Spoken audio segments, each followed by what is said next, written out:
Dan and Corey here, welcoming you into Libservative. The great fundamental issue now before our people.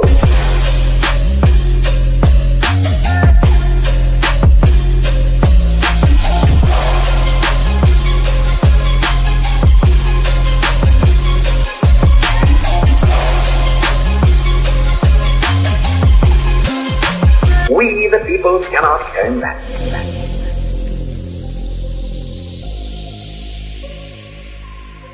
Yeah, welcome in to another rousing rendition of Libservative, intellectual idiots fostering political and cultural literacy, and the world's smartest internet show. Fellow body snatcher on the ones and twos. He, as always, is Corey Walsh. He's Dan Griffin. And Daddy's home, back in the captain's chair. Back in the captain's chair. You know, right, the listing ship that was last week's episode. Oh, the episode wasn't that fucking bad. It was just the outro that no one, I don't even think anyone even who listened to the live stream probably didn't really notice. And when you edited it down in Florida, thank you, by the way. The people that listened to the podcast didn't least fucking know what happened. They're, oh no, Corey played the outro twice. Give me a fucking break here. You know, the old saying from back in our radio days, Corey, or our radio schooling days. I could have sold that. When you make a mistake, people either don't notice or don't care. Right. That's generally how it goes. Yeah. Right. But you just had to bring it up. So here I am, man, all flustered, fucking a minute 45 into the episode. I was just about to say, you know what I was about to say, Dan? I'm glad you're back, dude. I'm glad you're back because when it comes to like you know, you look at a podcast like similar to like a road trip in the car with the boys. You have a lot more fun in the passenger seat when you have control of the radio and you get to point at all the cool shit you see, like, oh look, a homeless person. Oh look, you know, like shit like that. And then, you know, you sit there, you get to drink a little bit, like even if the driver doesn't know, you get to drink a little bit in the passenger seat. You get to have fun. When you're driving, you also get to drink a little bit, but you have to be super careful with it. And then you also have to like pay attention to the road or the lines. People freak out when you hit the sleepy wake ups. The sleepy wake ups are what I call the rumble strips on the side. And I can do both, but I prefer to be in the passenger seat. When the driver does catch you drinking in a state where there's no road beers. Don't you ever accuse me of a crime. I believe you just... And I don't take no orders from no woman, by the way. Oh, God. So great story for you guys. So exhausting vacation. I needed a vacation from said vacation. I could have used a little more Iran war talk in my life. But, okay, so on the way home, right, we're driving through the cesspool that is the state of Ohio. It's like 3:30 in the morning. And our 5-year-old dog, we put him in this little, it's not really a car seat, but it's like a little little box that goes in the back seat because our other dog fucking tramples all over him and shit. So it gives him his own like little space, right? Right. Never gets out of this thing while we're riding. He jumps out, sticks his head up in between my wife and I, and like panting, like happy, smiling, super happy. What I did. Just look, just like we're like, what? Like, you never do this. Like, what's going on? He's like trying to climb up in the front seat. And we're like, oh, that's cute. He's never done that before. So he climbs back in his little car seat, lays down for a minute, gets back out, starts doing it again. Like, oh, we've never seen this before. Gets back in his car seat, climbs back out, lays down next to his sister. About 3 seconds later, I smelled the most foul, pile of dog shit I have ever smelled in my entire life, because this fucking dog won't take a shit on his leash. So he'll go the entire 24-hour road trip most of the time without taking a shit. And so now we know that when he gets out of the car seat and starts acting all happy and cute, we better stop because he's going to take a shit in the back of the car. I have been in a car where a dog 3:30 in the morning. 3:30 in the morning, and I'm like scrubbing his car seat with some of my wife's sanitary wipes. Dude, this is disgusting. I remember going to Texas, and I was like 15 years old, and I saved up a bunch of money, and I went, and we went to like Birch Run was around then, but my parents would never just make that trip for me to like spend my money and buy clothes. So when I was in Texas, we would hit an outlet mall, and I was like, "Oh fuck yeah!" So I bought some clothes, and I had this brand new shirt on. We're driving down to Padre Island, and we have a dog in the car, and the dog took a shit in the car on the seat, like right by me. And it was just, it's like, obviously I wasn't like, oh my God, but it was just like, oh, hey guys, the dog took a shit. You roll the window down and be like, oh, that fucking sucks. Glad it's not mine. Right. And then when the dog went to get out of the car, when it braced itself to jump, it put its foot in the shit and flicked it all over my brand new ass white shirt. Ew, gross. Oh yeah, it was gross. I was so pissed. And then here I am, a 16-year-old hairless boy in a trucker's fucking bathroom, shirtless, with my white T-shirt, rinsing it off in the sink. They probably all thought it was a sting. None of them approached me. They probably all thought it was a sting, and they were like, "No way, it's this easy." It's a good thing a politician didn't walk in that bathroom. He wouldn't have thought anything of it. They would have snatched you up like it was nothing. Sold you for a slice of pizza. So I'm a 16-year-old boy, right? And Clinton, Trump, and you were still hold on. You were still hairless at 16? I probably had like a little bit of armpit hair. A little bit of a late bloomer. I had a bush, and actually no, I shaved. But that's weird to talk about because I was 16. But it's like I still had my pants on.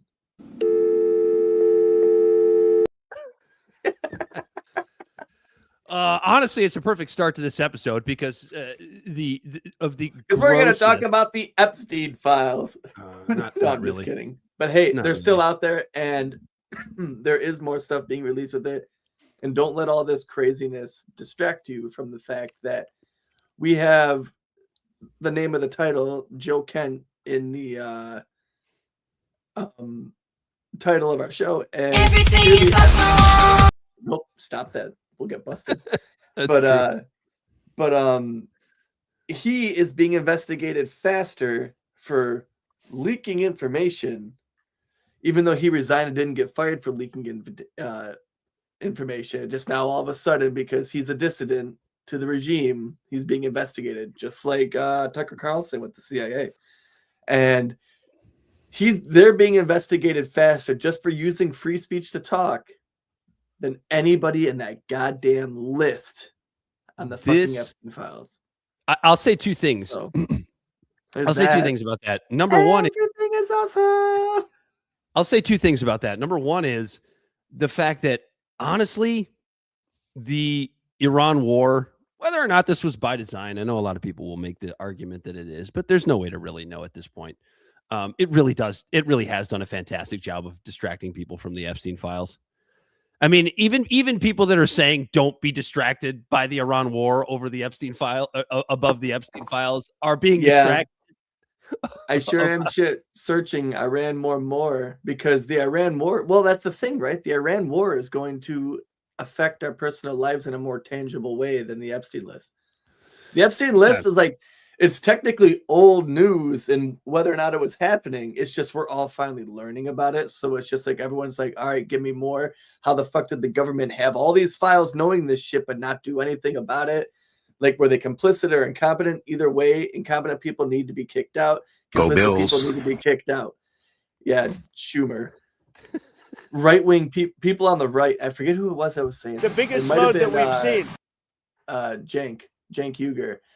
But people on the right, the disaffected MAGA people, the people that were painted as people that were trying to destroy America just a year, 2 years ago, now because they're anti-war, which is by association anti-Trump, are all of a sudden praising these people. And I'm not innocent in that. I find myself agreeing more with some of these people on the right who are being staunch about this anti-war shit and Trump's communism and his overabundance of using the government overreach and all of that shit. And it's like, holy shit, like, we used to dog shit Marjorie Taylor Greene on this show, and now we're finding ourselves agreeing with her. The children. And it's almost like they were bogged down in this caricatures of them were painted based on their culture war shit. Because at this point, the culture war shit's just goddamn child's play. Am I right? Mm-hmm. Because now we're in actual war. Like everyone's like woke up. What was it? 20 days, 17 days later. It's dude. Went, It's holy so shit! funny. Gas just went up a whole goddamn dollar on average in America. It just goes to Jerome show you Powell, that, and then like you start to look at it. Like, did you know that Jerome Powell right now is like basically alluding to stagflation? yeah, Like they just keep they using can't whatever it they is. can't Whatever lower it is, they just interest keep right using now. Well, so whatever it is, they they just keep using the same playbooks over and over again. Whatever Right. whatever the issue is. But like right now with like the interest rates, like they can't technically lower it or they can't raise it because unemployment's rising a little bit. There is really no private sector job growth at all. It's just stagnant. And and like inflation is low. So they don't want to like inflation is like pretty much at their target price for now. It's probably going to go up. But they can't raise. You've done a hell of a lousy job. Oh, Trump. Yeah, you can't raise inflation rate or you can't raise the interest price right now because the market is technically still showing stability, but you can't lower it because we know gas prices are about to shoot inflation through the fucking roof. Corey, you just talked about like 7 different things in the last 4 minutes. Where are we going with this? There you go. Corey's ADHD took over there for a second. I'm just ranting. Yeah, I was in a little flow state. Let's set that up. So the big news, I guess I didn't miss much last week, other than more Iran war stuff, which we'll get to. But where was I going with it? Joe Kent, the head of counterterrorism in the Trump administration, resigns. This is the highest profile resignation that is certainly in this Trump term, really honestly in quite a while. And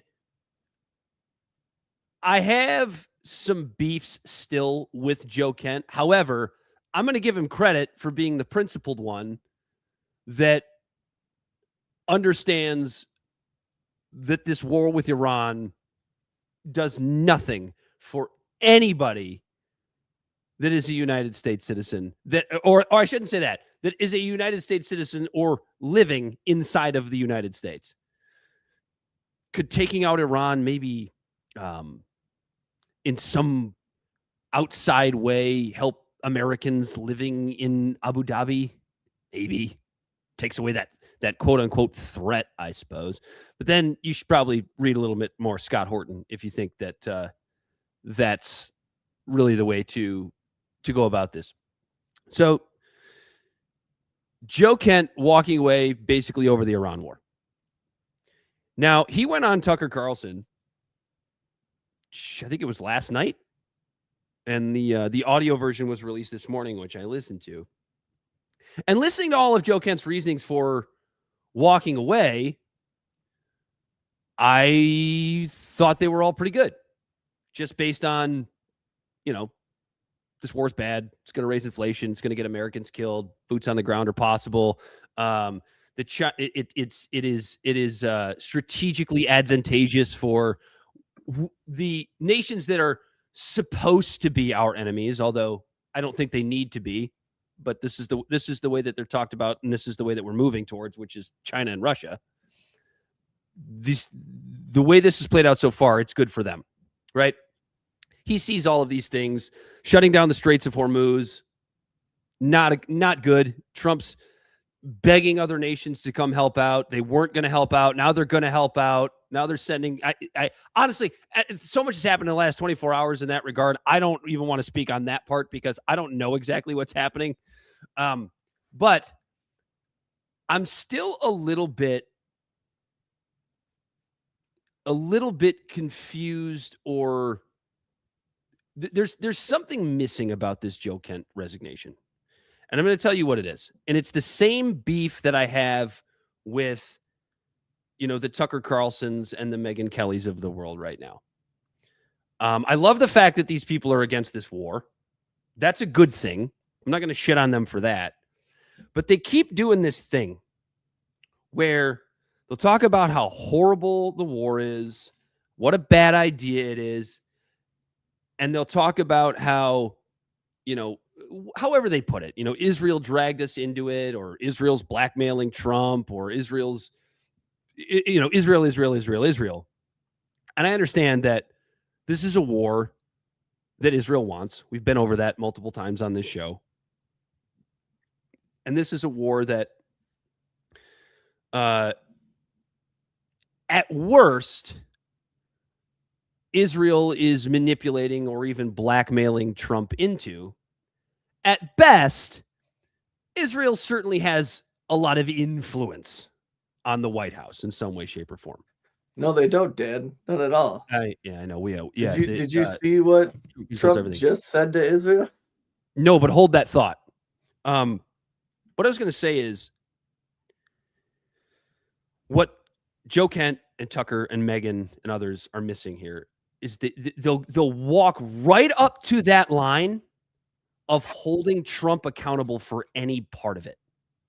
And that annoys the shit out of me. They talk about it as if Donald Trump is just this little baby that doesn't have any control over his own White House or his own administration or his own military. It's all Israel, and I have no problem with shitting on Israel. But he's the president of the United States. Exactly. Like you don't just get to, because that's what Tucker always does, right? He's like, I love Trump. I think he's a very smart man. I think, what is that? Yeah. You know what I think that is they don't want to lose access to him. And I don't think for personal reasons. I think it really is that they can honestly still think they can like almost save Trump. Because the way they talk about it is like, oh, he's being manipulated.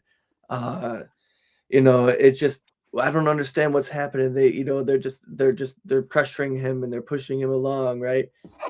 Like they're trying to blame Israel and not Trump, but it takes two to tango. 100%. This isn't just. I mean, like problem. that isn't to downplay the machine, the political machine that Israel has created, that has its fingers in this government when it comes to AIPAC, all of those type of things. Now, they're getting smart. Like obviously, they're smart people, and AIPAC is now not directly bankrolling a campaign or donating to a campaign. They're going through like very liberal and very conservative different organizations. Yeah, they're using shell groups. They're using shell groups, but if you track the money. So it's like you always have to track the money. And so like it can be done. It can still very be brought successful, to very rich. But it is ridiculous that there is one more step we as Americans have to choose to do if we want to be truly informed on who we're voting for. Because of foreign and I understand your point about like not want them, the Megyn Kellys and the Tuckers of the world not wanting to lose access to Trump, so they'll walk right up to that line right before they give him any blame and then stop they and go. Allude to that in their conversations, which is wild. The thing that annoys me about that though, and this is maybe something where Tucker and Megyn Kelly are a little bit behind, and where they still can't quite get that that sort of corporate news media bug out of their system, because that's what CNN does. That's what Fox. That's what Fox News does. That's to a certain extent, and honestly, I love these guys too. But to a certain extent, I mean, Crystal and Sagar over at Breaking Points do that stuff. To a certain extent. You say that right, and then but I feel like 95% of the people that they treat like that, like feel like they are pretty genuine people. Like you would say that shit about their to their connection to Ro Khanna. Now Ro Khanna's cooking. It's like, did they foresee that? Like those people, like Crystal and Sagar are both very smart people. I feel like their show, I just feel like they're only keeping access to the people that seem genuine, because those two are just like we are when it comes to Tulsi. Sagar goes, she looked me in the face and said this. You can tell that he's just as heartbroken about this shit as I am. Mm-hmm. The fact that she turned out to be a serial careerist. It broke my heart to take the sign down. Remember, I had one that said Aloha Corey. I volunteered for her campaign. And to just hear her speeches that were so like, and like Belle came to one with me. Am I right, Belle? Like the girl could talk. Like she seemed so genuine and so. And I don't real. take no orders from the woman, by the way. It's two different people. That was Dude, a completely different person. Am I right? Like the way she, like her Oh, yeah. family, everything. Like when I got there the second time, her family like recognized me. Yeah, I met Like- them too. I met her mom. I met all them people. Like like she seemed like the greatest thing. So is Yeah. she? So we can move on to Tulsi Gabbard if you want to. Is it? And I guess it can kind of even wrap around back to the discussion about Joe Kent, because it's looking more and more and more like there really just is something inside of this machine that whatever you want to call it, whether you want to call it the deep state or whatever the hell name label you want to give it, I don't really care, but something inside the machine that just forces you to comply. Right? Because I mean, we've talked about this for a long time with other politicians, you know, even going back to Barack Obama in 2008. I mean, the way that guy ran his campaign, I mean, we all loved it. I voted for the guy twice. I was excited. I was excited for the hope and change. For McCain at 18 because I didn't know what the fuck I was doing. But all of my family said all my family and the church that I was heavily involved in at that age told me I need to vote for McCain. You didn't actually fuck up because, as Jimmy Dore says, no matter who you vote for, you get John McCain. So I guess you voted for the right candidate. Yeah. Second time I voted for Obama though. But yeah, like I thought he was cooking. I shouldn't say even he because it's all of them. But like you get into these positions. And like a switch gets flipped, and it's so bizarre. And seeing it happen with Tulsi Gabbard, and I mean RFK might have been he might have been a snake in the grass the whole time for all we know. But certainly with Tulsi Gabbard, it's just like, where did you go? Where are you now? Right. There was slight disappointment with people like Kash Patel and Don Bongino because of the shit that they talked on their podcast before it. But like, I never really watched their podcasts. I heard bites of them like saying the exact opposite of what they're doing now or what they did before they resigned.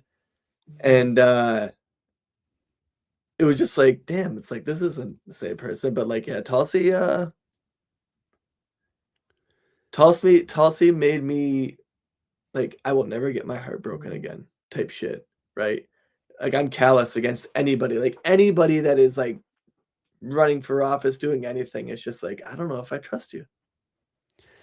And Thomas Massey kind of has my ear. Like, I would probably volunteer for his campaign. But I don't think I was just going to say, like, I don't think I would get emotionally attached. You almost read my mind on that, too, because it's like, what if Thomas Massey becomes president? And then we are sitting here talking about what the fuck happened to Thomas Massey after he got elected. Like, there's no way if Thomas Massey gets elected president in some universe, whether it's realistic or whether it's some outside universe that we can't see, if Thomas Massey gets elected president and falls into this sort of neoconservative Israel first weird trap, then you like, would there be any more of a dead giveaway that our government is fake? Right. Because he's not faking this. And I don't necessarily think Tulsi was faking it either. If she was, she should have been an Oscar winning actress if she was faking it prior to. Yeah. We've all because been I saw her give speeches to like small rooms, you know, and just captivate the audience. I don't listen to women yelling. I tell them to shut up. That was it. Is that actual audio from one of those meetings, Corey? No, everyone there loved it. So Tulsi Gabbard went in front of the committee in Congress and was asked very, very direct questions about the imminent threat, quote unquote, coming from Iran, and Senator Ossoff, he's from Georgia, right? I think he's from Georgia. Asked Tulsi Gabbard some very direct questions. And I actually want to give Ossoff a little bit of credit here because he was very direct with her, but he didn't turn it into this like sideshow that a lot of these committee hearings generally turn out to be.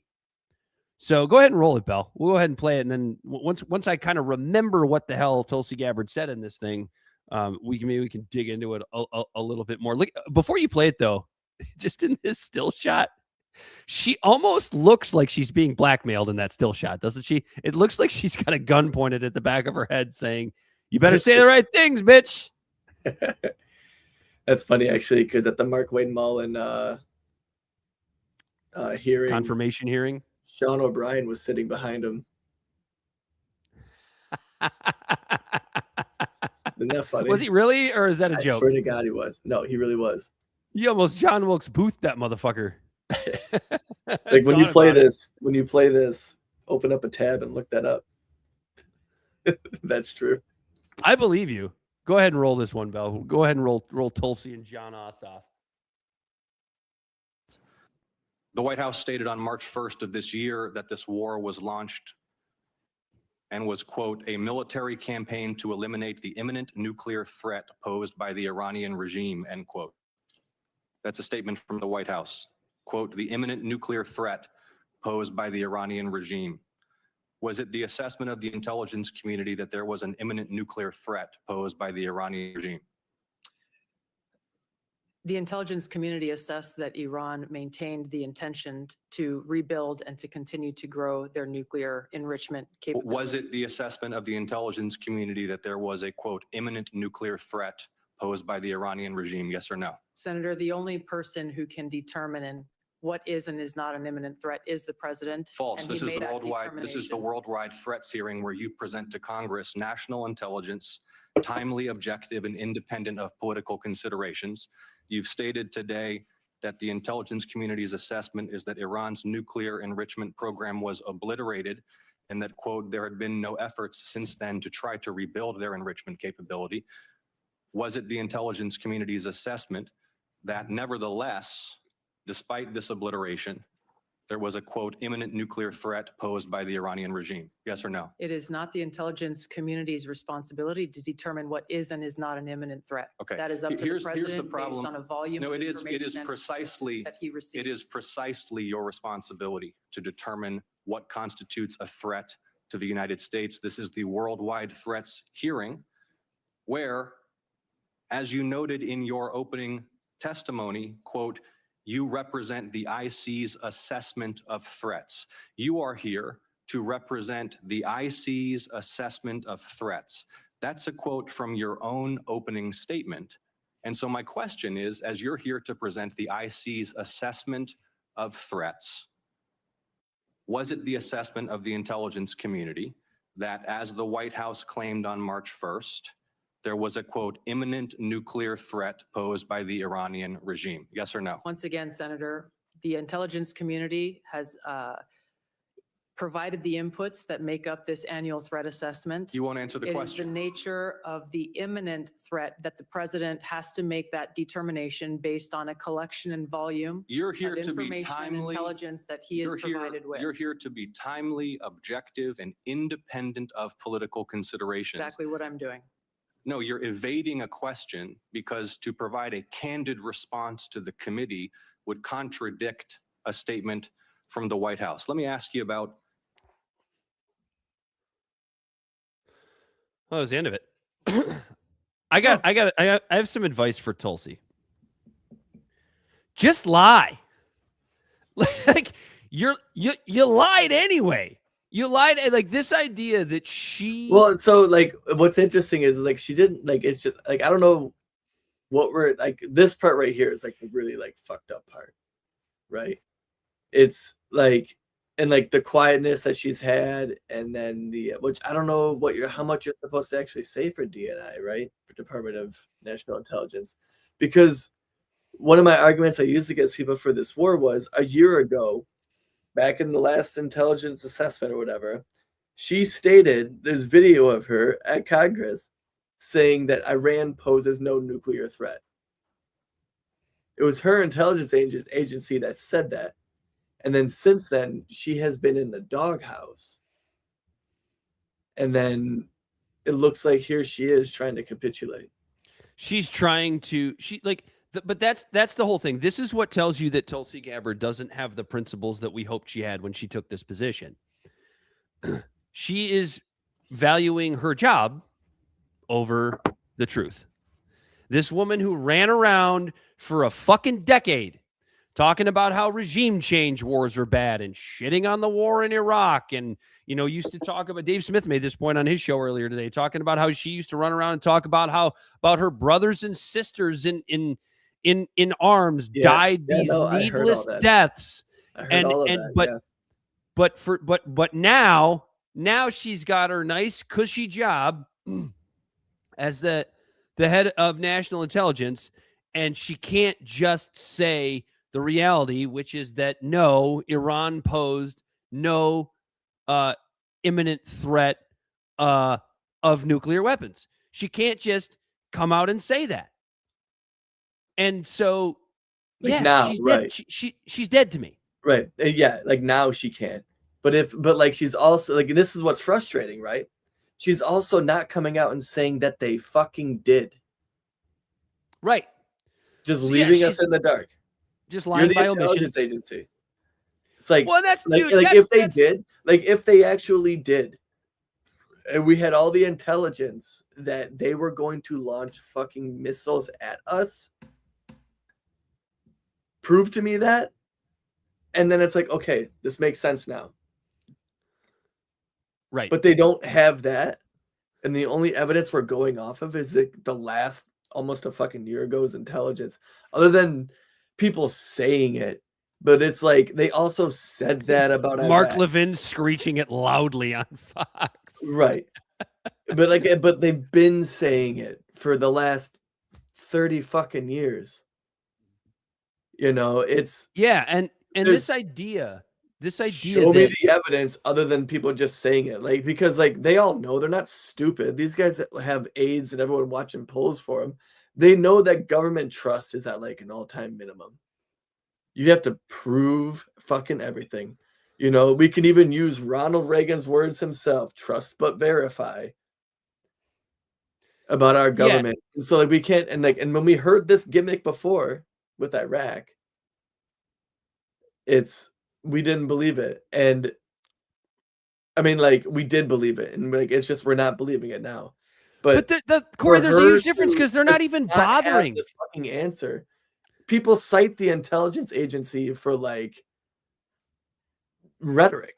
According to intelligence officials. How often do you hear that? Right. All the goddamn time. And before, now it was, we could, according to the intelligence agency, there was no threat. Now it's just the president thinks there is. Oh my God, that's dude, what we're going with. That is that. You know what I mean? There's not even a fucking answer about it. No, just, I know. That's what the president says. That's the most. That's what agree. I think that's the most egregious thing about about her entire statement. There was this idea that only the president can determine what an imminent threat is. Bitch, that's literally what your job is. That is your entire job as the head of national intelligence, is to assess threats. Right. It's not like giving the president a few different boxes of cereal and asking what he wants for breakfast. That's not what this is. You're the head of national intelligence. Did the intelligence say that Iran was an imminent nuclear threat? Yes or no? I don't think Jon Ossoff was being out of line there at all with that line of questioning. Well, that's not for me to decide. Then why are you here? Right. Well, that's the catch-22. It's why are you here? But then who is next? I know, dude. And people keep saying that, well, if they replace Tulsi Gabbard, they could bring in somebody worse. It's she's covering up a bullshit illegal war. That's all. What's worse than that? Yeah. I mean, honestly, like she already is like as worse as it gets when it comes to that. She is openly lying. She is lying us into war because in this situation, or lying us into the continuation of a war at this point, because this is when it comes to something like this, just like not telling the truth or just omitting the truth, it's the same as a lie. It's exactly the same thing. Yeah. She's dead to me. Fuck her. Yeah, it's a bummer, man. Only people are getting attacked.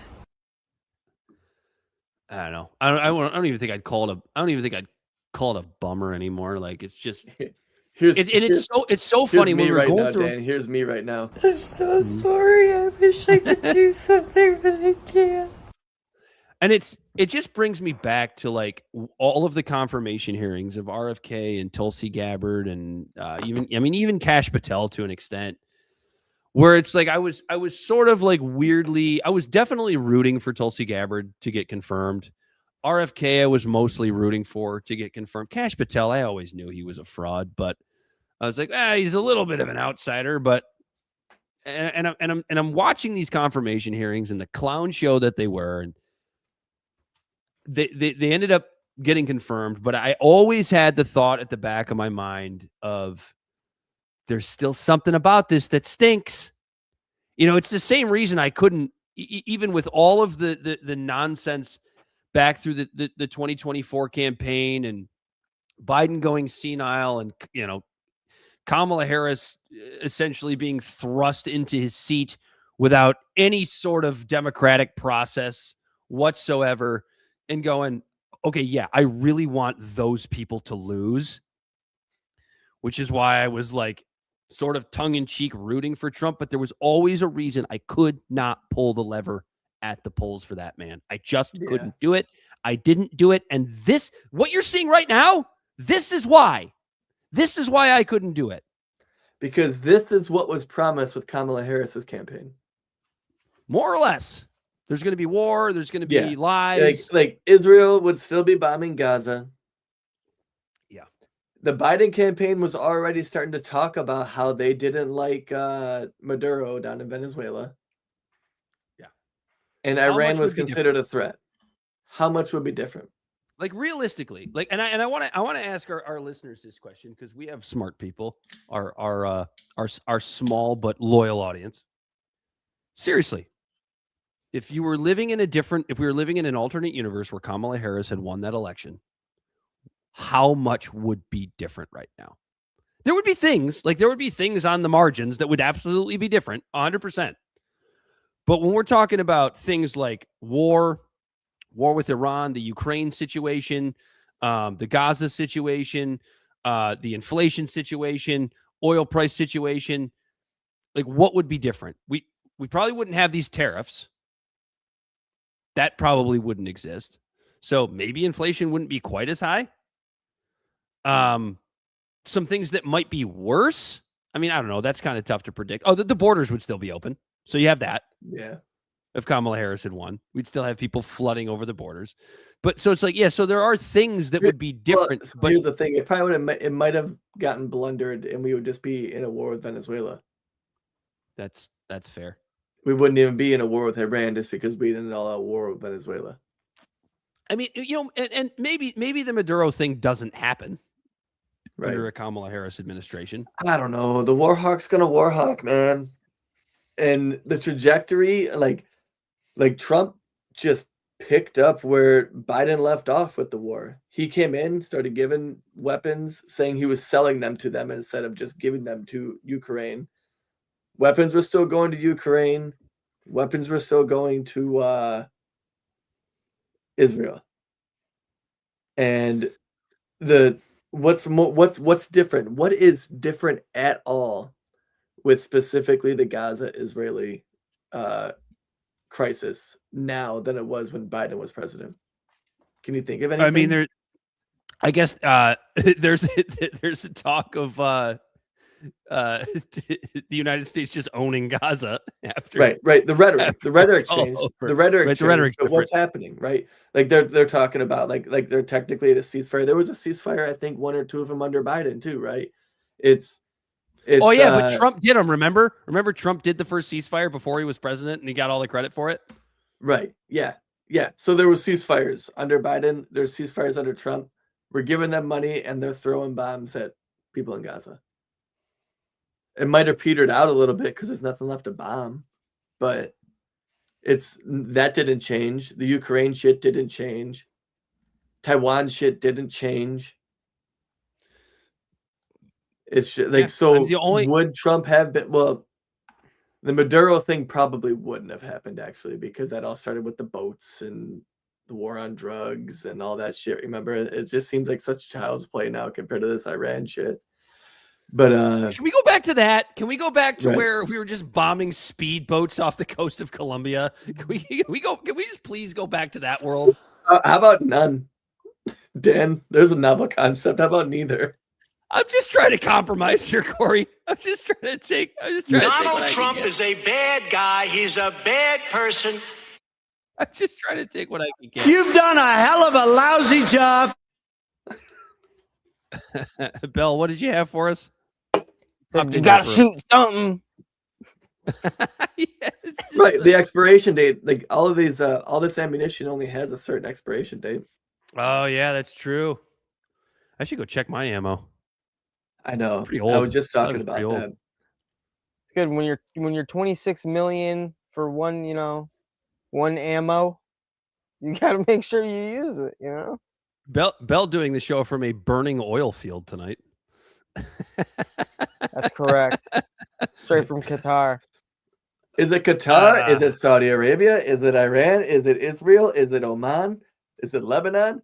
Who knows? The entire Middle Eastern this is not a war. The entire not a war. Oil industry in the Middle East is on fire. I would say that Joe Kent's resignation. Nobody's ever been hit like that. Joe Kent's resignation is probably the most principled thing we've seen come out of a presidential administration that I can remember. Honestly, I'm trying to think of another time. You gonna read it? I'm gonna read what? His resignation? Why do you have it? I don't have it. Yeah, actually I do. You want me to read it? You can go. Yeah, you can go ahead and tell us this answer. I just wish he would. It's for the context. Go for it. President Trump. After much reflection, I've decided to resign from my position as director of the National Counter-Terrorism Center, effective today. I cannot in good conscience support the ongoing war in Iran. Iran posed no imminent threat to our nation, and it is clear that we started this war due to pressure from Israel and its powerful American lobby. I support the values and the foreign policies that you campaigned on in 2016, 2020, and 2024, which you enacted in your first term. Until June of 2025, you understood that the wars in the Middle East were a trap that robbed America of the precious lives of our patriots and depleted the wealth and prosperity of our nation. In your first administration, you understood better than any modern president how to decisively apply military power without getting drawn into never-ending wars. You demonstrated this by killing Qasem Soleimani and by defeating ISIS. Early in this administration, high-ranking Israeli officials and influential members of the American media deployed a misinformation campaign that wholly undermined your America First platform and sowed pro-war sentiments to encourage a war with Iran. This echo chamber was used to deceive you into believing that Iran posed an imminent threat to the United States and that should you strike now, there was a clear path to a swift victory. This was a lie, and in the same tactic the Israelis used to draw us into a disastrous Iraq war that cost our nation the lives of thousands of our best men and women. We cannot make this mistake again. As a veteran who deployed to combat 11 times, and as a Gold Star husband who lost my beloved wife Shannon in a war manufactured by Israel, I cannot support sending the next generation off to fight and die in a war that serves to benefit the American people, nor justifies the cost of American lives. no benefit to the American people. I pray that you will reflect upon that what we were doing in Iran and who we are doing it for.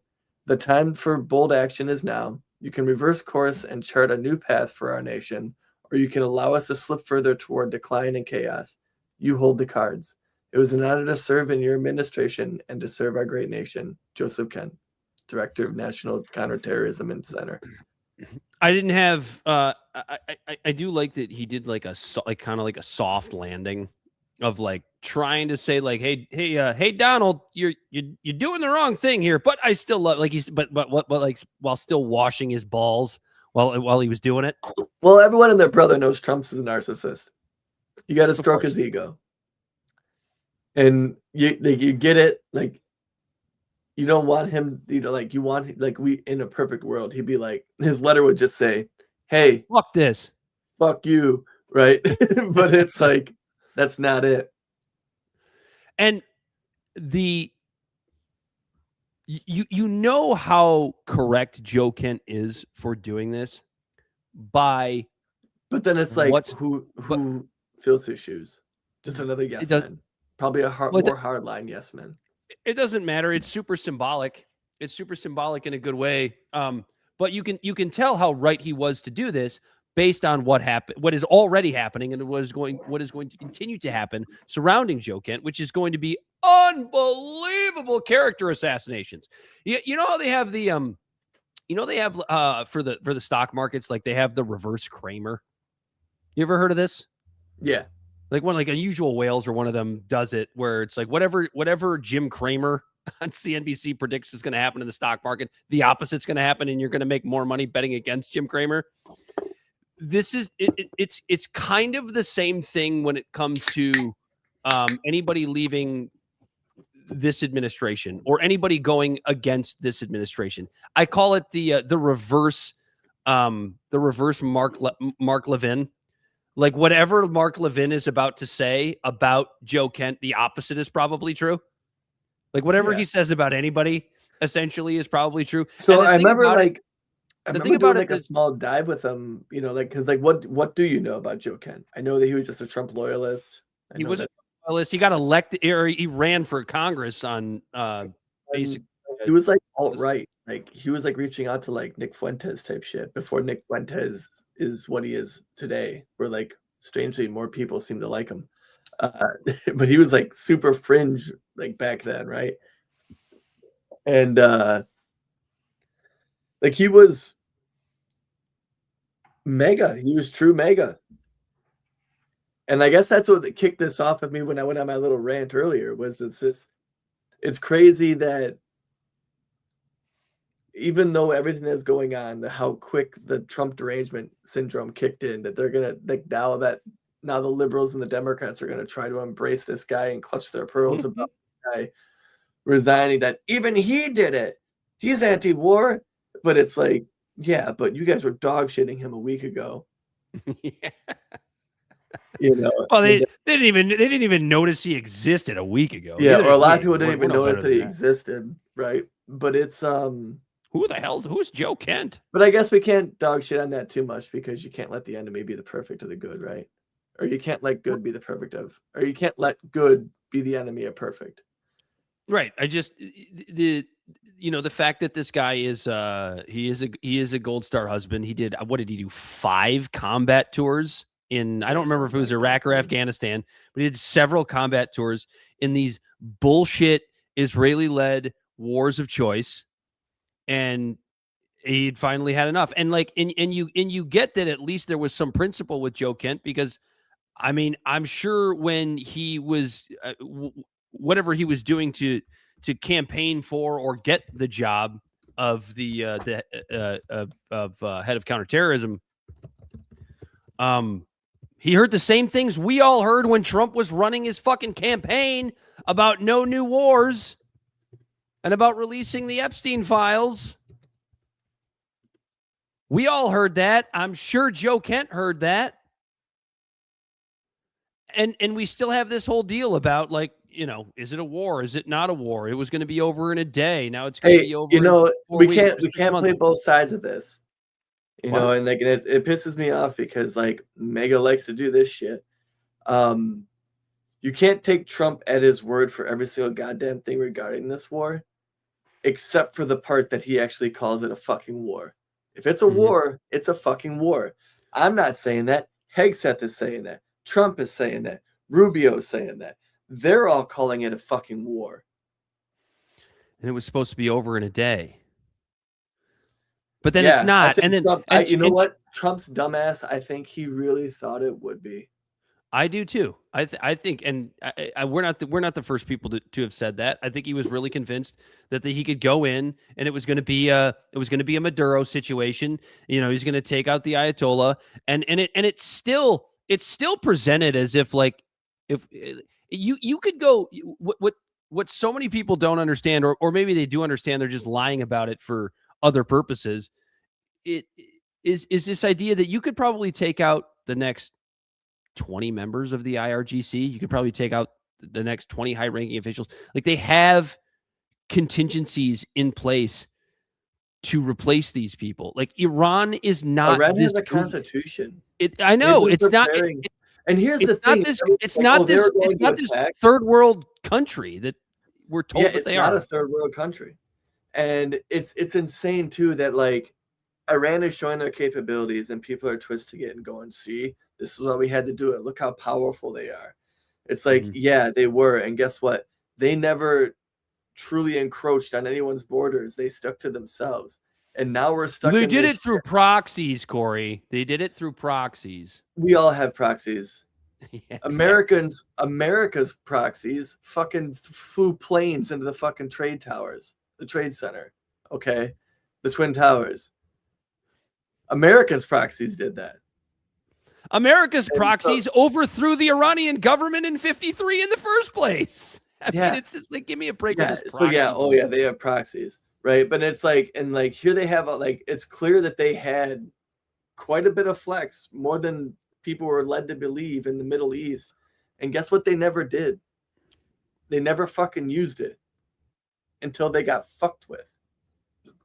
And they've been preparing to just be this sanctioned state that will have a chain of command that was designed to deal with the very thing it's dealing with right now.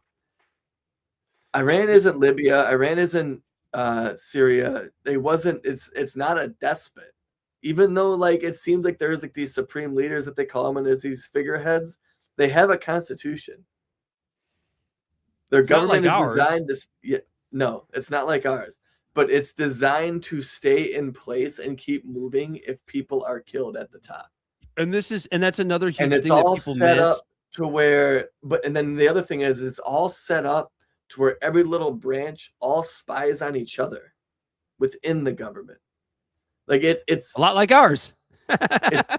it's a sound government. Whether you like it or not, I don't want to live there. I have no interest in living there. Fuck that. I don't want I'm not like, that's the thing, right? It's like you describe something as you understand it, and it sounds like you're defending it, where it's like, I'm not defending it. I'm just saying that we're not going up just against a communistic thing where you take out the party and then that's it. Like, it's designed to deal with this. The other thing that is always missed, and I have a feeling most of the time this is by omission. I have a feeling the idiots supporting this war understand this, at least on some level. But it's the fact that the Iranians see this as this is an existential war for them. This is a situation where they lose, they're done, right? As to where for us, and even for the Israelis, it's like a little play toy in the Middle East. You know, like we think we're like a cat batting around a little ball, and it turns out that ball is actually a big ass fucking boulder that the cat's just not able to bat around like you think they're able to. Right. Well, that's just it too, right? Like it became. I don't think Trump realized that this would quickly spin into asymmetric warfare of attrition. Mm-hmm. An asymmetric war of attrition. Where have we seen that before, Corey? That's never happened before. This is Iraq on steroids, though.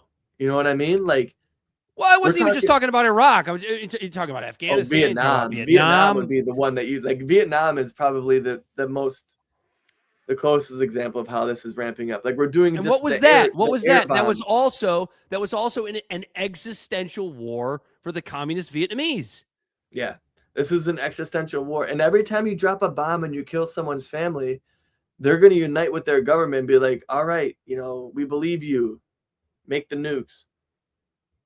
Yeah, I mean, I don't know how many times we have to give this analogy of like, I don't care how much you hate the president. If tomorrow, I don't know, fucking Azerbaijan attacked the United States, we would all rally around the flag. That's the way this shit. It doesn't necessarily matter how much you hate your government. George W. Bush had an approval rating of like 96%.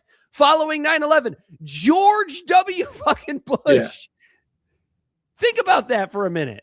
Think about the people that that how much they hate Donald Trump, and like they despise every like if he dropped dead tomorrow, they'd be in the streets celebrating. Think about how many people that are like that. I know quite a few. Existential threat. If a bomb dropped today, you and I both would be paying close attention to our phones to hear what he says next. We would be, it would never be the privileged shit that we could argue about with our neighbors about trivial fucking shit that happens here. All of a sudden it's like, we got to get behind this country. You know what? It doesn't matter if I don't like Trump. He's my leader right now. Our lives are in danger. We need to support him. That's why the greeted as liberators bullshit, anybody that still fucking believes that nonsense is like, I mean, if you're young, okay, I get it. You haven't been through this. But if you're like, that's just it. Remember, everyone was sharing these videos of people in the street dancing, and they're like, look, they're celebrating. All right, where's the regime change? Right. Where's the news outlets of sabotage happening? Where's the country of 90? It's a country of 96 million people. You think that if even 50% hated the regime enough, you would at least have a civil war. I saw a video today, and I forget who it was, and they said so a part of the premise of this war is because they killed protesters, and we want to create a regime change and do it through the people. But we're also saying that all the people that were going to be a part of our regime change are already dead. Yeah, like the ones that actually protest that were killed by them. Those were the radicals. Those were the ones that were going to be there when you changed the government. But they were already killed. So who's left? Loyalists, right? That's kind of that's the point you're getting at, right? Right. There would only be loyalists left, and the other thing, then like there's reports of Mossad and CIA arming these civilians. Like, so we played a hand in already getting the protesters killed. We killed the guerrilla warfare. We killed the fucking the group, the revolutionaries. They're already dead. That's fair enough, and to add to that, at least a big swath of them to get another large swath of them in line. You know what I mean? To the point, even if there was 100,000 of them, you quick kill 30,000. The other 70,000 is going to be shut the fuck up. But even to the point where you could get more militants to rise up. This is another thing that always gets missed. Like you could even compare it to like the demographics in the United States. Like if you're comparing the demographics in Iran to the demographics in the United States, like so what does the United States look like, right? Generally in your big metropolitan cities, right? It's mostly liberals, right? It's people that are not going to like a Republican president or a Republican, a conservative leader of any kind, right? And then out in the sticks, you start to get further away from the cities. People start to get a little bit more conservative. People start to get a little bit more religious, right? Iran's the same way.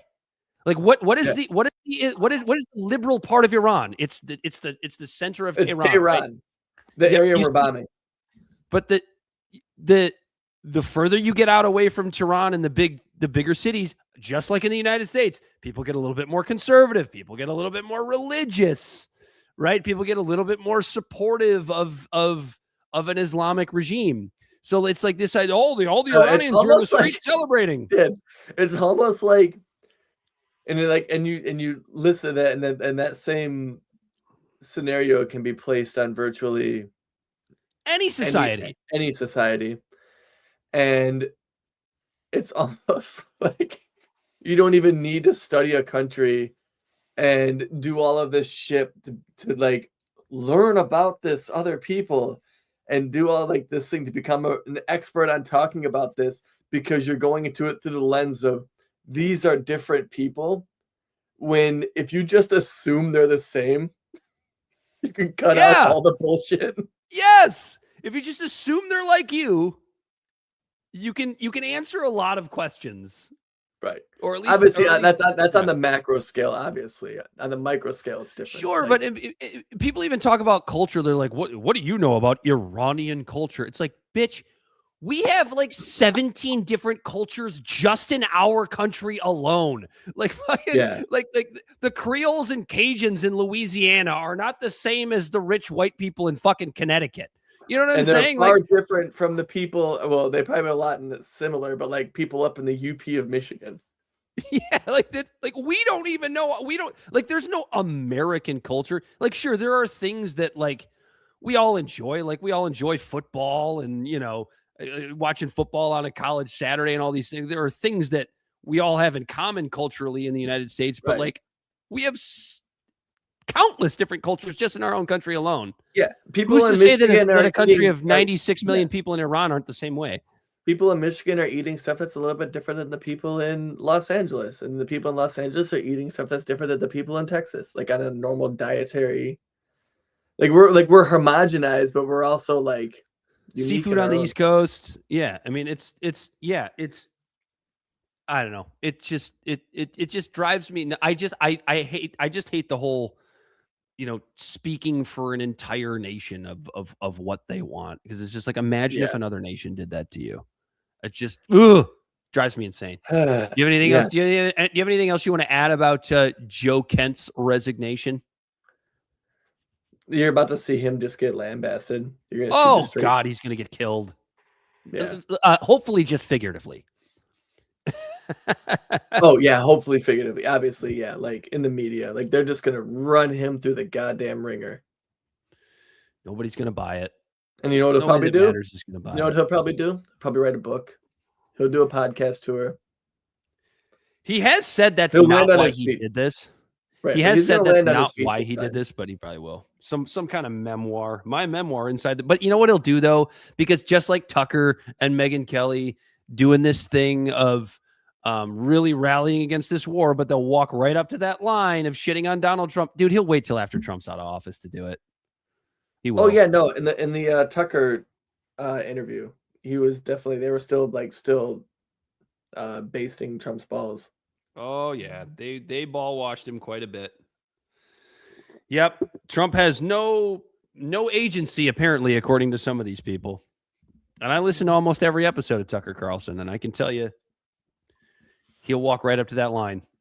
He'll walk right up to that line of, I can't say anything mean about the president because I got to keep my access. Dude, this is sort of on topic, but a little bit off topic. Have you noticed like the defense of this war from, the sort of, I don't even know how to label things anymore because everything's changing all the time, but it's like the sort of MAGA, like pro-Trump, bro podcast crowd, like the crowd, like the Steven Crowders of the world. Right. And about how they'll talk about how excellent something that Trump just did with regards to this war is, like how good it is. And then like 6 minutes later, they'll be proven that was wrong.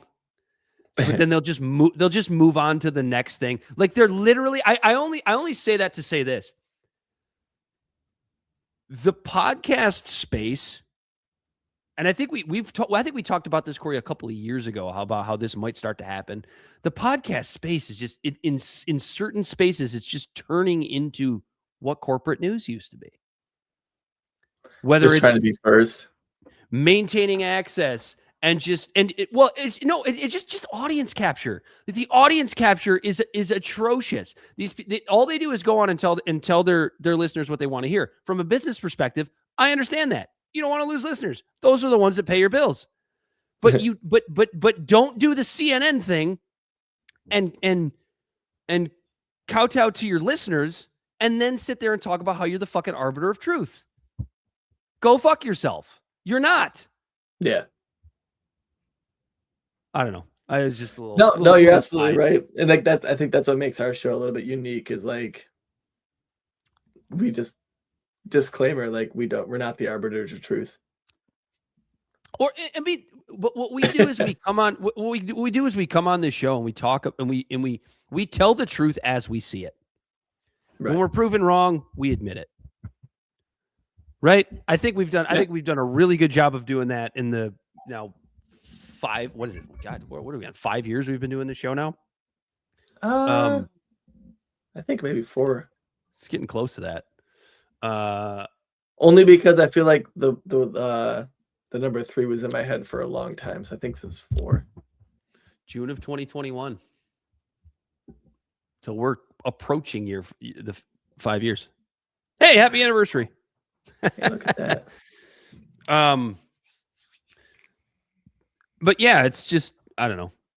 There's a space for that, and I think if you're somebody who was pro-Trump at the time of the election and have realized that this presidency is going so catastrophically poorly, yeah, you're probably going to lose some listeners if you say that. But you might gain others, and you're certainly going to gain the respect of others that you didn't have before. And it's like, is that really what you want? Is that really what you want as somebody who is a commentator and like trying to push forth truth as you see it? Do you really just want a bunch of little fucking minions? I mean, it's why people like Steven Crowder do the mug club. You're gonna be in the mug club. It's not a fucking club, dude. Like what? Like, who bullied you as a kid, man? Like it just Speaking it just of drives clubs, me nuts. Speaking of clubs, did you see the 100% approval of Trump's war in Iran? Oh my God, MAGA? yes. And that was on CNN, and it's like, who the fuck takes polls of just people who identify as MAGA? Well, here's the thing, right? Here's what cracks me up about it. Trump comes out and he goes, "Only I decide what MAGA is." And then anyone who's been disagreeing with him is all of a sudden just not MAGA anymore. They're not. So the people left behind are the yes men. So when they're all asked, "Do you support Trump?" and they're like, "Yeah, 100%." You know who else gets like 100% fucking approval ratings? Kim Jong-un. No, you're right. That is some North Korea shit right there, isn't it? And CNN is freaking out about this bullshit poll. Like they weren't sharing it out of joy. Yeah, I know. And they're just like, Joe, fucking God, look at this. It's not even real. Shut up. It's just like, who? And then I wonder. I always wonder when CNN. Lord, please. I always wonder too when they do these things, and I'm like, I always wonder, like, if I'm sitting there actually watching it live, I'm always wondering, like, who is watching this and just absorbing it and just being like, yeah, that's not good. That's terrifying. Oh, someone's just in their chair like this. They're just like, oh man. We got a real problem. Those MAGA people are a real problem. What is going on? Listen, I've got to give a clue here now. I don't want any more bullshit anytime during the day. You want to move on to is Bibi Netanyahu alive? These idiots on cable news. Thank you, Joe Scarborough. Is Bibi Netanyahu alive or not? Because I gotta be careful. I don't know what I'm allowed to say. That's kind of where I am too, right? Like, it's just like I think Bibi Netanyahu is certainly in the running for the most evil human being on planet Earth. And don't get me wrong, there are others that could absolutely rival him. Well, he's dead. Adolf Hitler dead. Oh, we're talking about ones that are alive. Bibi Netanyahu. How about we all come together and say, let's stop attacking pedophiles? And because here's the thing, so he ran that one video like last week or whatever, which gave people the first suspicion that he was dead. Everybody was saying it was AI, and nobody to this minute still really knows. Lots of speculation. I'm sure Candace Owens has something to say. Which one was that one? That was the coffee shop one? That was the speech he wasn't he giving a speech in the first one? People were like, he's got 6 figures. Oh yeah, something with like 6 figures. But it looks like it could have also been like this part right here. Yeah. But then they came out with one, and then the second one was like, I don't know if this is very convincing because like he has a very full coffee he takes a sip out of, and the level of the coffee doesn't go down. But it could have been hot. He probably could have been like, but like when he tilts the cup, it doesn't spill. There's adrenochrome and then in his there. his pocket does a weird thing around his hand when he puts it in there. And it's like, oh, well, it's weird that like it just wasn't a press conference when people assumed he was dead, that he made a video of him being in a coffee shop. It's like, that's kind of weird. Never mind the weird stuff that everyone else is trying to point out. Like, I'm not an AI specialist. But then there was another one. Then after that, it showed him at like some balcony, like again, like a gorge. And he fucking maybe it was pixelized, maybe it was because like you're watching it on the internet, and it might have been like saved, uploaded, saved, uploaded, saved, uploaded. So it looks like a 2009 Facebook photo when you go back and look at your photos from like 12 years ago. Or it's like a string of vines. Right. And when he goes and moves his hand, it looks like his ring might disappear on his hand. But again, like, dude, it's a little concerning that we're in a space now where it's like, oh my God, anything can be AI. We are really entering that zone where we're not going to know what's real soon. Like really, really soon. Because then people are always, you know what? That's another thing I love about going on X. It's like people are always like, hey, Grok, is this AI? And like 50% of the time it gets it wrong. or like, when did this video happen? And like 45 to 50% of the time it gets it wrong. It's just, it doesn't have any idea what the fuck anything is. But Bibi had this new video out. Was this yesterday that he did this or whatever? Everybody knows how my timeline goes. He's with Mike Huckabee. Lots of people are already saying this AI pointing out all of the ways in which it's probably AI. People are saying, Bell actually pointed out that Mike Huckabee looks awfully short, even though these two guys are supposedly the same height. So in this one, right in the beginning here, watch Mike Huckabee's head. Yeah, I don't think there's anything weird about this. Go ahead and roll it, Bell. Let's see if this is AI. Mr. Prime Minister, I want you to know the president asked me to come and make sure you were okay. Oh, well, you're not going to be able to tell. Yes, Mike. With yes, I'm alive. 15 frames a minute. And I'm happy to see he wanted to make sure because, you know, you guys get along too well. I know, and we shake hands with 5 fingers in each hand, you know, but I have to tell you, I'm alive, but I have this card. Oh. And yeah, don't read it. So it's a punch card. It's so Today, fucking I read cringy. names for the punch cards. And you see how many more to go on this batch. You know what the good news is? My name is not on the punch card. Your name is on the list of the good guys. Thank you. And What the fuck is that supposed to mean? The U.S. forces are doing is incredible. We're very proud to stand shoulder to shoulder with them. And getting rid of these lunatics would like to develop nuclear weapons and the means to deliver them to every American city after wiping out Israel. They ain't going to do that. We're wiping them out. I love it. Thank you.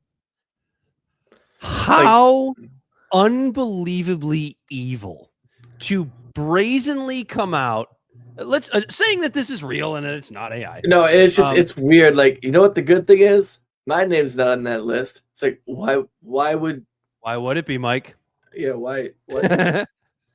But then he goes like, don't look at it, and he pulls it away and then just shows it to him. It's like, what the fuck was that? Dude, I don't know. That video. Can you imagine? Can you imagine any other world leader making a video like this with what is supposed to be the United States ambassador to Israel, but realistically, it's the other way around. We all know this about Mike Huckabee at this point. Talking about having a punch card of, I'm assuming, people he wants dead. What else would be on, and laughing about it? How evil!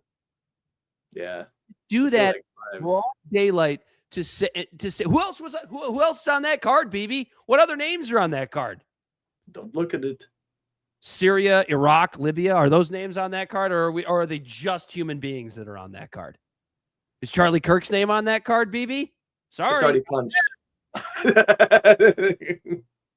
Sorry, Bibi, got to ask that. It's just like, how can anybody look at this man and still think, oh, he's just doing the right thing. He's just trying to protect Israel. He's just trying to protect his country. He's a bloodthirsty, evil, horrible human being. And I got to tell you something. If in fact he is dead, I ain't shedding a tear over him. This is where you agree, Corey. Yes. I don't want to be the only one. Obviously, I agree. I mean, horrible. Well, just an absolutely atrocious human being.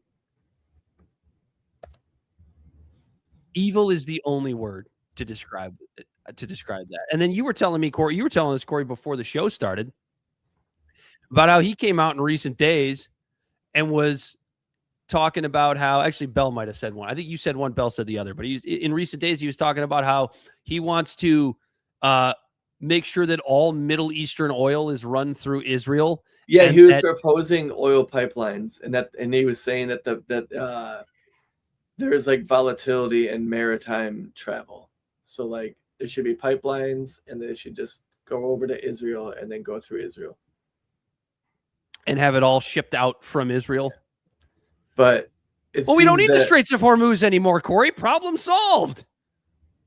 But like Israel, what ocean is Israel on? That's they're on the Mediterranean. The Mediterranean. The Mediterranean is over like by like, correct me if I'm wrong, but like at the north side of like Africa. Yes. So like you'd have to. Israel shares a border with Egypt. So like, if all the oil went to Israel's coast, and let's say it wanted to get to like North Korea or South Korea, even, all right, South Korea, Australia, North Korea, they're gonna have to go around the entirety of the African continent to come around to get to South Korea. Or Asia, or Taiwan, I don't think you're Japan. I don't think you're floating any oil tankers down the Jordan River. I don't think that's happening. Right. Whereas before, when it was in where the Strait of Hormuz is, it spills out into the Pacific. Or is that the Pacific right there? No, that's the Indian Ocean, right?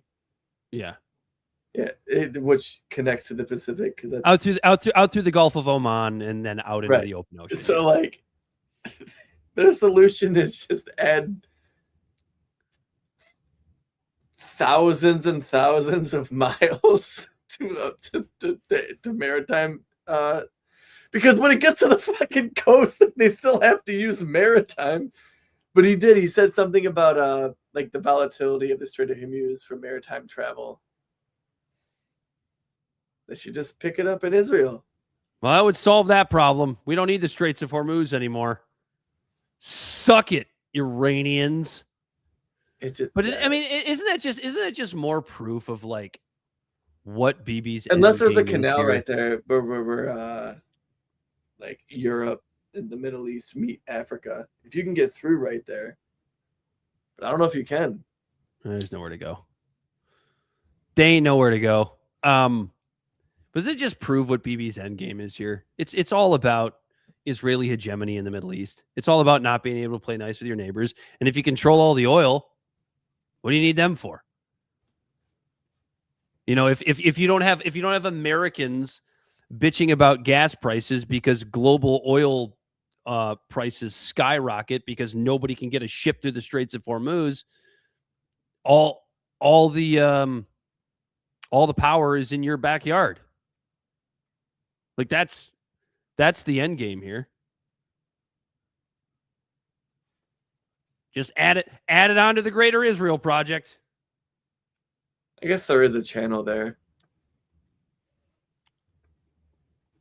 It doesn't matter, Corey. It's a stupid idea. Yeah, yeah, I know. I just trying to be factually correct. You're still adding a shit ton of, and there's another pinch point that it just spills into the Red Sea.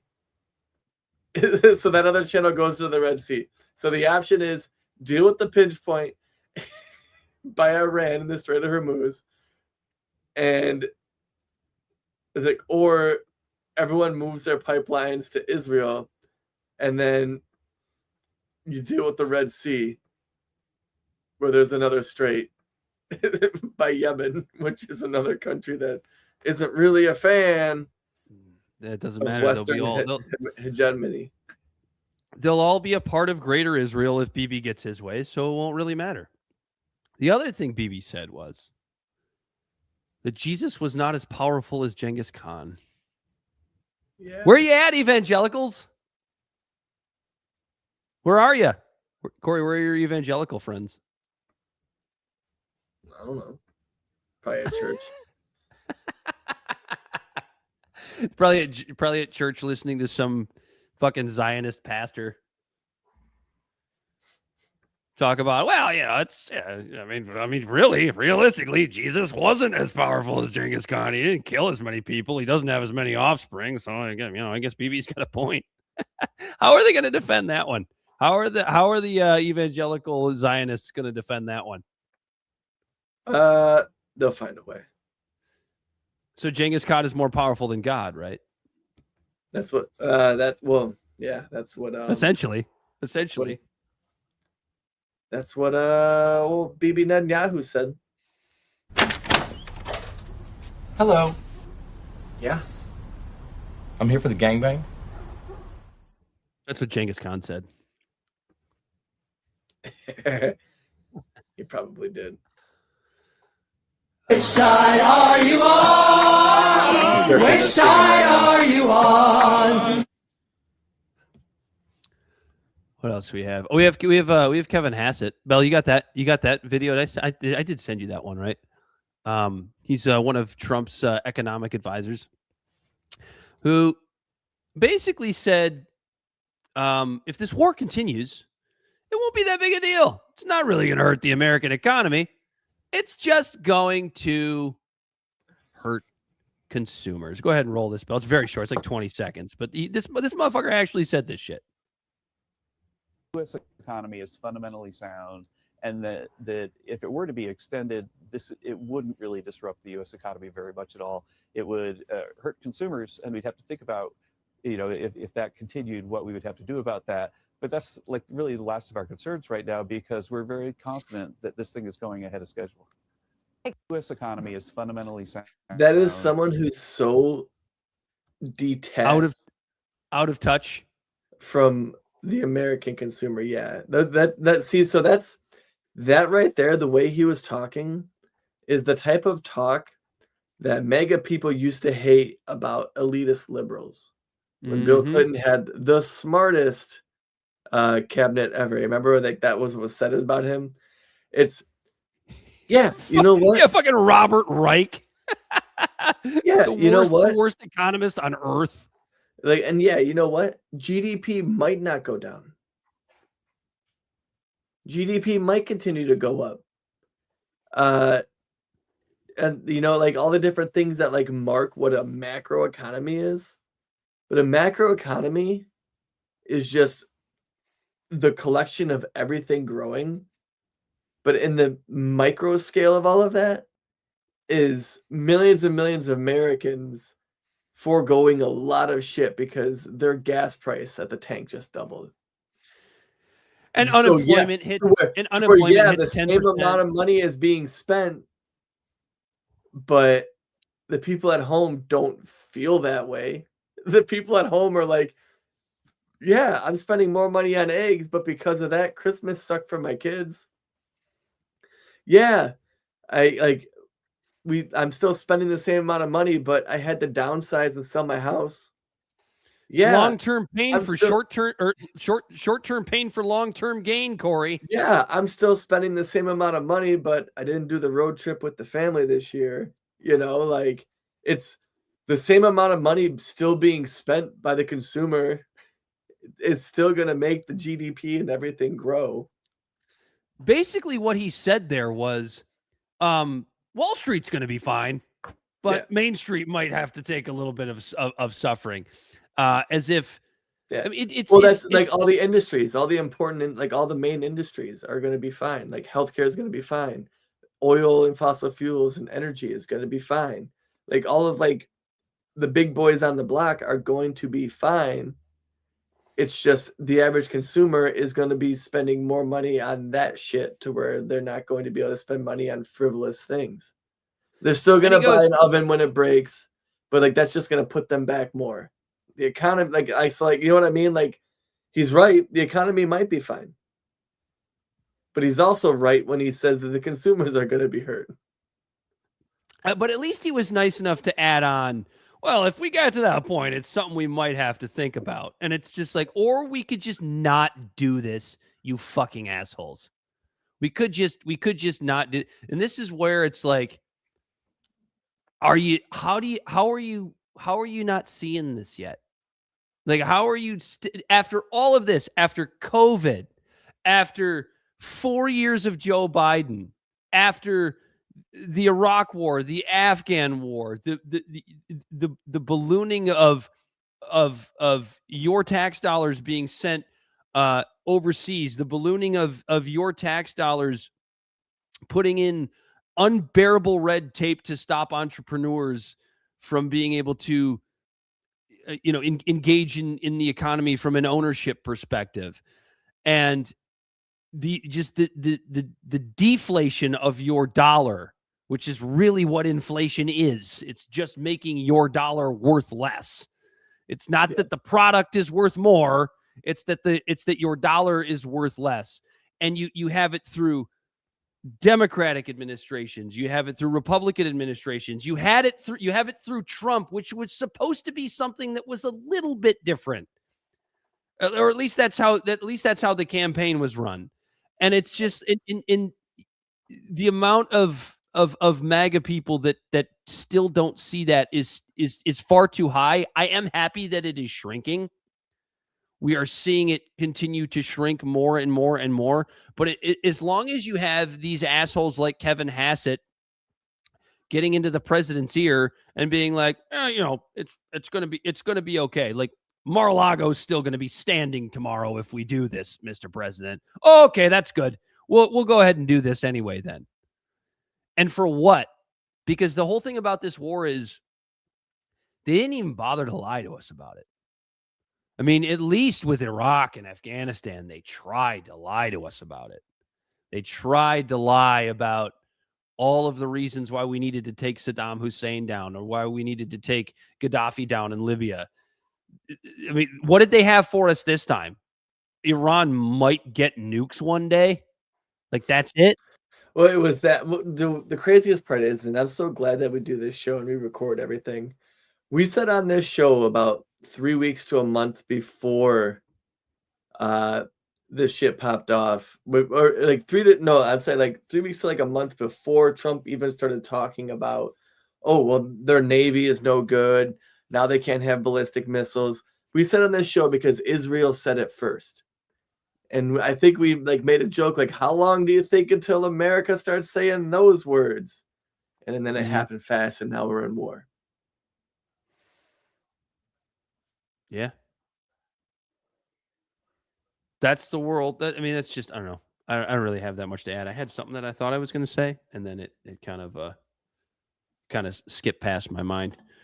But we basically just the neocons they always find a way to win. They really, it's amazing to me. It's like neoconservatism was dead a year and a half ago, Corey. It was dead. It was dead in the water. It was gone. We were done with it. And which is one of the things that had me cautiously optimistic about what a second Trump term could be. I think you would agree with that. Very cautiously optimistic about what a second Trump term could have been. The death of neoconservatism. And all they did was they went in there, they licked his balls a little bit, and they got him. They always get him. Like, where the hell is Newt Gingrich right now? Because you gotta think that he's fucking under Trump's desk, just like cradling his balls somewhere. Yeah, it's so unbelievably frustrating. And I'm gonna tell you right now, this has destroyed political careers. JD Vance is done. JD Vance once he is out of that, once he's out of the White House, once he's done being vice president, he's done. There is no, I mean, I guess a lot of things can happen in 3 years. He'd maybe go back to Senate. He could get a ruby red district in Ohio. Oh, I'm not worried about him. He'll get a job doing something, working for Raytheon or some shit, whatever it is he decides to move on to next. But I don't think he's going to win presidency. He'll write another book, but he'll be in the same shoes that Kamala Harris was in if he tries to run. He'll have a longer time to do his campaign strategy, but he'll be tied to the Trump campaign, just like Harris was tied to the Biden campaign. I'm glad you mentioned that, because I'm looking for let's say like spring of 2028, right? We're starting to get close to the presidential election at that point. And I think you're going to start to see, unless something crazy happens, because obviously a lot can happen in 3 years. We talk about that all the time. We don't know what's going to happen in 2028. But on the trajectory that this administration is going, I think you're going to start to see JD Vance, as you to allude to your point, Corey, start to do a little bit of what Kamala Harris did when it was looking like Biden was going to drop out. Sort of trying to distance himself from the Trump administration without being too blatant. Well, that's just it. He's going to be in the same predicament. He has exactly. If he decides to run, he has to find a way to champion the success of the disaster of an administration he was a part of, while also saying how he would do something different and criticize it without saying that the previous administration was a failure. It's a lose-lose. Like, that's what happened with Harris. She couldn't do it either. She had 100 days to I'll give JD Vance and run against Trump. No chance. I'll give JD Vance credit for this. He's definitely smarter than Kamala Harris. I think he'll probably do a better job of that. But I just don't. But you know what? I say that and I go. I say that, but at the same time, 2028 will come around, and it'll just be the same election rhetoric of how you have to elect JD Vance, because if you don't, a Democrat will get in office and the world will come to an end. And obviously the Democrats will do the same. If JD Vance comes to power, oh boy, the whole world's going to come to an end. And it's just, as Jimmy Dore says, no matter who you vote for, you get John McCain, and the world just keeps on this war-stricken death spiral. Over and over we go. This was a little bit of an off the rails episode. I didn't have many notes today coming back from vacation, but I think we handled ourselves okay. I think we did just fine. Maybe more episodes should be like this. I can feel the vibe. You're winding down. Mm-hmm. Before we do, though, should we listen to our AI song? I really don't want to. You don't want to? Let's get Belle. Belle will be what do you think, Belle? I don't think. I'm just here, man. The fumes from the burning oil field are really getting to Bell's brain cells. Wait, hold on. Is Bell right now fucking Tulsi Gabbarding us? You won't give a definitive answer of yes or no? It's not my responsibility it's not my responsibility to assess whether or not you guys should do this or not. We get anybody yelling around here anymore today, and then the shit is going to hit the fan. It's just bullshit. I don't even I know. We're not going to grace the audience with the AI song for our podcast. It's terrible, and it's terribly great. But it is also nice to know. It is also nice to know that we can use AI to maybe create a legitimate song at some point for us. But I will say this: AI is still really, really bad at writing music. Like that's not going anywhere anytime. It's really, really for bad. what I will say though, for the prompts that I gave it did okay. How about this? How about we do this? We won't play it live on the feed tonight. We will tack it on to the end of the podcast episode. How about that? How about that compromise, Corey? All right. How are we going to do that? We don't even know how we're going to do that. I don't think you can download the songs. I'll figure it out. I might just be lying to you right now, but I'm going to listen tomorrow now. I will do my best to throw you'd it. You'd have to like do a screen grab with your iPhone, the screen record. We'll do it next week. We got one for. Chill out, Bell. You're not running this show. What do you mean? It's not my responsibility anymore. Whoa, dude. I'll say, do I have to download it from my phone? I don't know how to do all that. And I don't listen to women yelling. I tell them to shut up. Shut the fuck up. And I don't take no orders from no woman, by the way. Tell the people where they could find us, Corey. Libservative Podcast is found on all social media and podcast platforms. Our website is libservativeshow.com. We can be found at Libservative on Facebook, YouTube, and Twitch. Instagram and Twitter at LibservativePod. Our TikTok videos can be found at Libservative Podcast, and you can reach out directly at libservativepod@gmail.com. Subscribe today. For Bella Body Snatcher, all night on the ones and twos. He, as always, has been Corey Walsh. He's been Dan Griffin. It's been Libservative Intellectual Idiots fostering political and cultural literacy and the world's smartest internet show. And until next time, we are out of here. Shut up, bitch!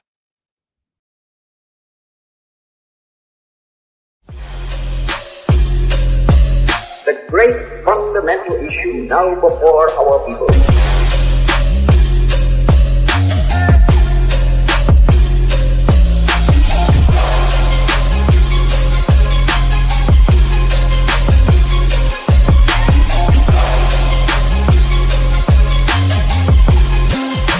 We, the people, cannot turn back.